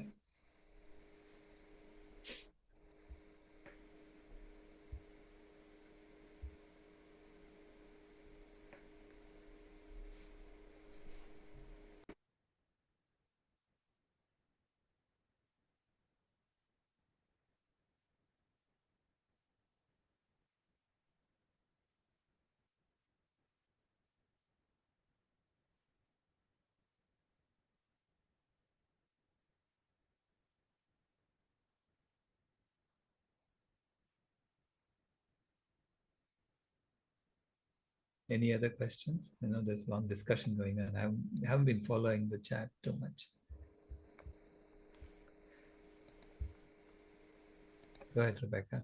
Thank you. I just went ahead and brought myself up here. So as we are working on these solutions, we need to recruit a logistics person, a math person, a team to help solve these. It can't just be me here and Willow there and Margaret over there. Correct. We No, need a it has to be. larger team to get this, and we can't always just draw on Climate Healers. Climate Healers has so many projects. So what I'm asking is, do we need to somehow focus on getting our local vegan geniuses to join us in some way? Is that maybe the next step? Yeah. We have to basically create a plan for how you're going to do this. Okay. And then you have to then figure out how you're going to execute the plan. What do you need to execute the plan? Right. So we need some marketing like Paige and Mac and people who can have all the words there so we can go in and say, no, there's cross-contamination. We can't have meat. And no, we're going to have, and have all those words. Okay. Thank you. I see Willow coming on, so I'm glad to give up the spotlight. Or, yeah. You go, BJ. Thanks. She is so passionate about food healers, and I couldn't help but become passionate with her. Right. And she's asking a lot of questions that we've been asking in the past 6 months. And starting the new year, I'm redirecting my attention mostly to food. Right. And I think what I'm hearing BJ trying to find the words to ask the question is that, I immediately think about plant-based treaty. I worked on plant-based treaty for a year, and I didn't get very far because we don't have people on the ground. I mean, it's not just the treaty that is grassroots, it's initiative from the ground, but so has to be food healers, right? So I started communications with a small church. They are Spanish speaking, so yay for me. I can be myself and connect with Spanish speakers. And I'm excited. And just a week ago, a woman shows up and she says, I want to cook the unity stew. And I'm like, yay. So the two of us are serving the unity stew on Friday, and the pastor at the Spanish church is opening the doors and inviting people. And she says, I think we're going to get 40 people here. And I'm like, okay. So we're doing it, right? Good. Yeah. What I feel that BJ is trying to get at is that just like Plant Food Treaty says that they want to do a lot of different things all at once. And one of them is, you know, when you go on the website, it's like this small team of very knowledgeable people can travel to all these different cities, goes handshake with the manager and start talking to them, and even go into the kitchen and help them learn how to cook and all of that. That's immense work. That is tremendous work that we need a whole, you know, troop of people on the ground to do their parts, right? And so I've talked to BJ about this. Food healers, if we can get some support in regards of maybe forming a small committee of 2 or 3 people, that it's not about getting the ideas. We have it down. It's more about who's going to do what, because now I have to meet with the cook, make sure she has no vegan training whatsoever. None of the people there have any vegan training whatsoever. Now, I've met with the church 3 times, and they're like, whenever, you know, and I use plant-based, I don't use the other word, the V word. And so it's just slowly getting into their heads, right? But education is so important, and I cannot give education classes and also fund the food. And now we're trying to bring in the 50 boxes. So it's just a lot of different things that we're feeling, that I'm feeling, that I don't have any support. I wouldn't do it without BJ for sure, but she wants to do this in her town, as you're hearing her say that. But she says, well, I'll fix and take it to your town if you need more food. But it's just 2 or 3 of us, and so I don't know. We just need more people on the ground. We need more people on the ground. Like this lady who said she was willing to help cook, and you're saying she doesn't know how to do vegan, but she knows how to follow recipes, no? If you could give her a recipe and say, do this.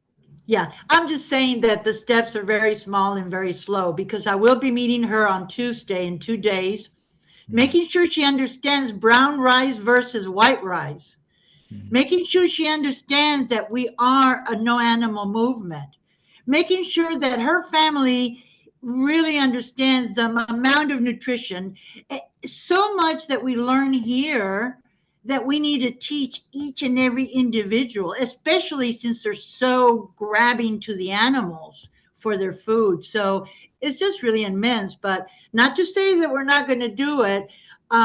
It's just that somehow we look at Climate Healer and think, okay, Food Healer is there. What more can Climate Healer do for food healers? And are we being asked the question on the ground, local levels, what are the things that we need? So that's what I'm doing. I'm just kind of blathering on how it is for us and what are the kind of things that we need. You know, plant-based treaty, for instance, is not doing what they say they're going to do. I don't see them come here. I've been fighting with the city for a year to get them to sign a paper. They won't sign the paper. The one woman counselor said, I talked to my colleagues and nobody is interested. So I closed that door for now, and I'm just going to food the people that need the food. And in itself is really incredible, because everybody you talk to, you have to talk them into. I've already sent 2 letters to the food distributor in Austin, and she said, I'm sorry, we eat animals. And I wrote 2 letters about why that's not a good thing. And I haven't heard from her again. Right. So, you know, that's that. You know? Yeah. Sorry. No problem. No, I hear you. That's the system you're fighting. Yeah. Go ahead, Brittany. So we were talking about B12 in the chat because it was brought up in the chapter. And I was wondering if the B12 deficiency supplements are kind of part of colonialism 2.0, because a lot of I personally am kind of starting to think that maybe the livestock is causing the depletion of B12 in the environment to lead to deficiencies in vegan foods, because the animals, when you think of where do they get the B12 from, it comes from the grass that they eat, the microbes in the soil, and the B12 can be on or even in the plant. Plants can absorb B12. So it might create this new dependency where, to go vegan, you can't get it from the plants anymore. So you have to go into the pharmaceutical industry to get the supplements, and then it creates a whole market of dependence and everything. Yeah, So do you think that's part of it? Yeah. I mean, until we restore the soil, right? But right now, I mean, even the animals are being fed B12 supplements in the form of chemicals. So, and in fact, most of the B12 is going to feed the livestock, the farmed animal industry, than human beings right now. So we have depleted the soil so much that they are also getting it. And I think it's because of deforestation and the disruption of the soil microbiome, because when animals are on the ground, they trample and then they compress the ground, and then it keeps the because the microbes are in the roots. That's how Impossible Foods got the hemoglobin from the bacteria. It's on the roots. Same with the nitrogen fixing ones, a lot of them. So they need kind of like pockets. They form in pockets on roots. So when you trample it, you're not getting those pockets, and then they're not going to be able to metabolize nutrients, let alone survive. So it might, do you think that B12 is going to be really an issue in a vegan world if we take out all the animal agriculture that leads to this hypersanitization, because animals are the ones that have some of the most pathogenic due to their guts that might not exist in a vegan world, and then that's part of decolonializing, right? Could be good. Yeah, if it works out that you don't need it, but right now we need it. So that's all I'm saying. Right now we need it. And we don't have to, because, previously they used to call it pernicious anemia and then say, people are dying because of that. We didn't understand why it was happening, right? And now at least we know. Well, I don't think we need it right now, because a lot of vegan foods have B12. B12 is a biological molecule, so I feel like the idea that it's a supplement is kind of a scam, because it's not like a mineral where you get it from mining underground. It's something that is produced from, some food that you eat. So if you put it into a supplement, it degrades. So sometimes people try a supplement, but sitting on the shelf, it leads to it not even being there by the time they eat it. So it's like, if we just go back to thinking where the B12 comes from, and start to find those sources, then I see, once you start eating those foods, that the microbes, they go into your mouth and then your hands and everything, and then as you go from plant to plant, I guess touching them, because to pick them and everything, you redistribute it back. If you spit out seeds and everything, most of the absorption of B12, I heard, happens in our mouth. Then I would say you'd go back to putting the B12 bacteria back into the environment, but we've lost that due to mechanization of growing crops, mainly for animal agriculture, because they need so many of these monocultures just to feed the animals, because you need so much of the grain, the 40 kilograms for 1 kilogram, as you said. So maybe we'd be able to go back to redepositing the B12 that's lost in the soil if we go in a vegan direction, but it'd be probably more. You'd have to go back to like foraging or something else, right? Yeah, I don't know. Maybe we may have to, because things get redistributed, like the minerals, like cobalt needs to be in the soil for the bacteria to create B12. And if the ground has been depleted of cobalt because of whatever redistribution that happened, or whatever monocultures that we did, and we have to replenish it back, no? So Yeah, all of this needs to happen. Yeah. Yeah, a lot of if you notice the difference between the livestock feed and then food that's for humans, the food for humans is more like picked food, like fruit and leaves, versus what's given to animals. Outside of grass, it's mainly grain. So there's a big difference in that for like hand picking versus machine. And so, Oh, no. See, yeah, I assure you that the animal science people make sure that the animals are fed everything they need in order to raise them. Okay. So they're taking really good good care of the animals because they're going to be slaughtered and fed to people. Right? So making sure that they do grow fast. They don't care about the people. well, They're because not doing they that to do, people, right?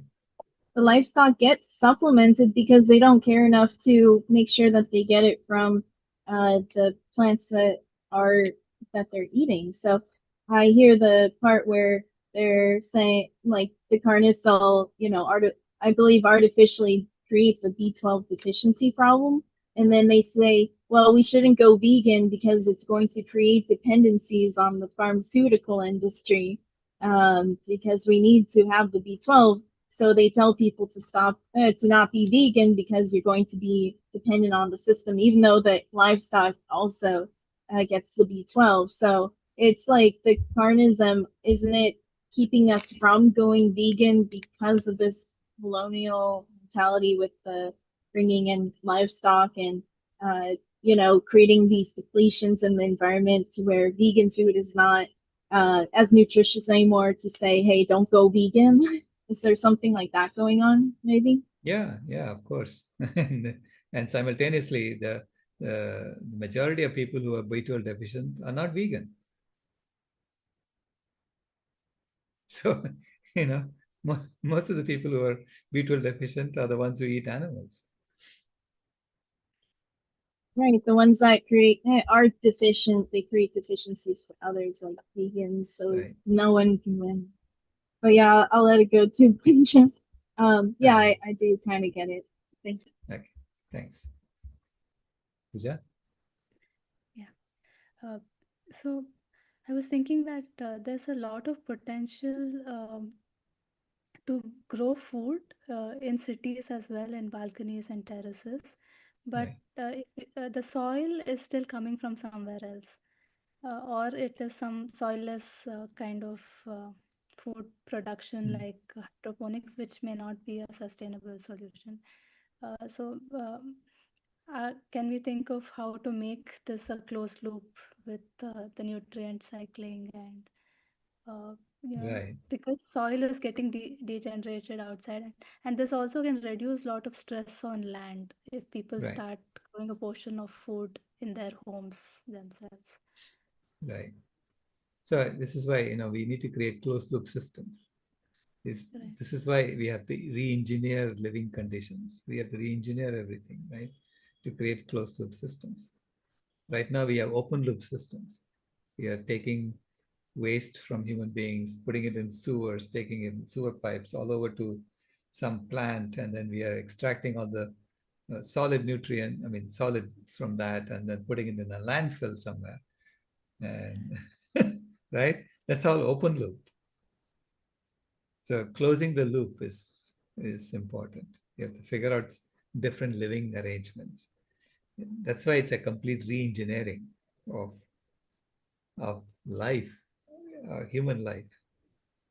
How do you create urban environments? It's a different urban environment altogether. Right. And this is why I'm asking engineers to come together and to teach people how to do this, and then figure out how to do this ourselves. Yeah. Because we don't So have all the solutions yet. it can be a closed loop system in a small space. It can self-sustain. That would be, Right. able to solve Yeah. a problem to a large extent. I mean, clearly, sadhana forest has shown you can create closed-loop systems like that. Even waste is turned into soil. And if you look at the total biomass of human beings, our waste alone should be able to restore the soil, because our biomass is double the weight of all the wild animals that lived 10,000 years ago. Correct. Yeah, there's a lot of us, and but then when we eat toxic foods, we're creating toxic waste that cannot be used. So.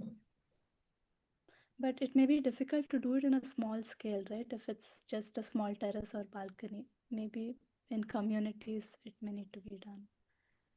It has to be engineered, no? You can engineer it so that it's you can create a closed loop. What to put in. Yeah. So imagine an engineered system, living arrangement where your waste is being turned back into soil. Mm-hmm. So you have a steady supply of soil. Right. Right? Yeah. So we have to think like that.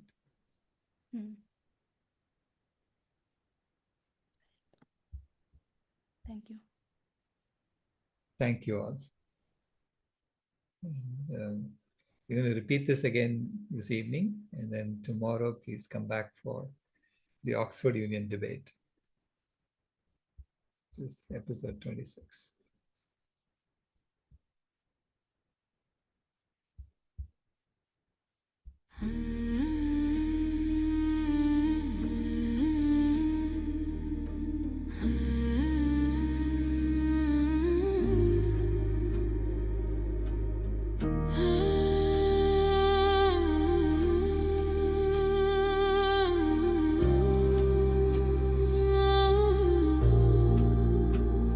The house is burning, but we're still sitting in the glow.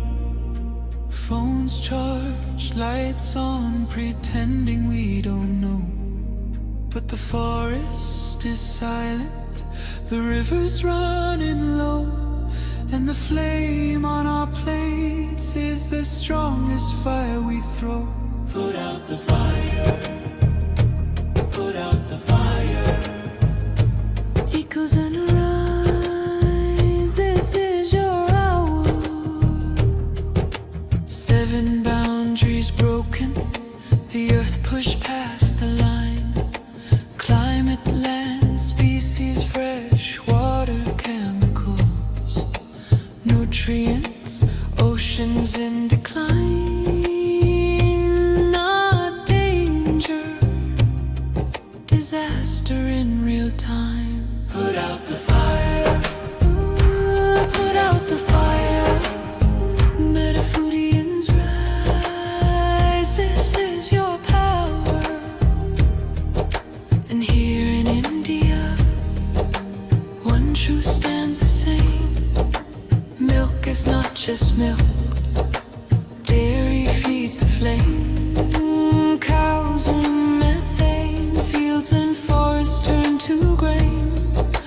Politics, culture, carbon, all wired to the same chain. Every cup of curd is heat in the air. Every block of butter is a forest repair. It's not a small habit, it's a planetary affair. Put out the fire, put out the fire. Echoes and rise, this is our hour. Energy fixes half the hurt, Dr. Rao made that clear.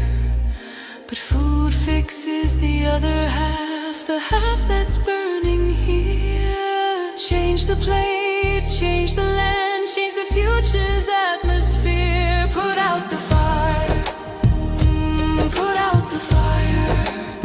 Metaphorians unite, this is your choir. Every millet, every fruit, every sapseed, every bean is water on the wildfire of a world we've never seen. Every oil-free bite is a river turning clean. This is not perfection, it's direction. Not pressure, but protection. a generation. A company's courage can ignite a nation. Put out the fire. Ooh, put out the fire. Because in